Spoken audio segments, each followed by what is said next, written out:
కొంచెం డిఫికల్ట్ గా కనిపిస్తున్న ఈ క్వశ్చన్ ని జామెట్రీలో బేసిక్ కాన్సెప్ట్స్ యూజ్ చేసుకుని ఎలా సాల్వ్ చేయాలో చూద్దాం. ఇది సాల్వ్ చేసే ముందు మనం చూడాల్సిన బేసిక్ కాన్సెప్ట్ ఏంటంటే ఐసోసెలస్ ట్రయాంగిల్. ఐసోసెలస్ ట్రయాంగిల్ అంటే ఏంటంటే ఒక ట్రయాంగిల్ లో రెండు సైడ్స్ ఈక్వల్ గా ఉంటే ఆ సైడ్స్ కి ఆపోజిట్ గా ఉన్న యాంగిల్స్ కూడా ఈక్వల్ గా ఉంటాయి. ఓకే, సో ఈ రెండు సైడ్స్ ఈక్వల్ గా ఉంటే రెండు యాంగిల్స్ ఈక్వల్ గా ఉంటాయి. Now come back to this question. ఇక్కడ చూడండి, మనం ఐసోసెలస్ ట్రయాంగిల్ ఐడెంటిఫై చేయొచ్చు. ABC లో AB and AC are equal అని వచ్చింది. చూడండి, AB is equal to AC. సమ్లో వచ్చారు, డయాగ్రామ్ లో కూడా ఈ సింబల్ ఏంటంటే AB ఈక్వల్ టు AC అని. సో ఇది ఐసోసెలస్ ట్రయాంగిల్ కాబట్టి ఇక్కడ 65 ఉంటే ఇక్కడ కూడా మనకి 65 ఉంటుంది. This is point number 1.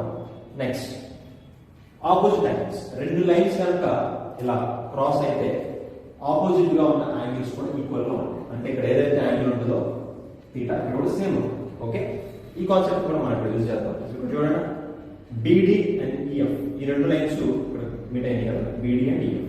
So ఈ యాంగిల్ ఎంత అయితే ఉంటుందో ఈ యాంగిల్ కూడా అంతే ఉంటుంది. Okay, now see here BD and EF. Okay, so this angle will be equal to this angle. So ఈ యాంగిల్ లో మనకి టూ పార్ట్స్ ఉన్నాయి, 65 and x.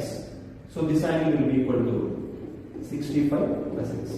ఓకే, ఈ ట్రయాంగిల్ లో ECD ట్రయాంగిల్ లో ఈ యాంగిల్ తో పాటు y 15 కూడా ఉంది. అవి కూడా మనం యాడ్ చేస్తే +y + 15.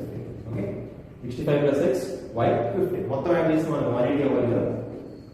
ఇందులో మనం x + y సెపరేట్ చేసాం అనుకోండి, రిమైనింగ్ ఎంత వస్తుంది? 65 and 15 యాడ్ చేస్తే 90. 180 - 90 is 90. So the answer is 90.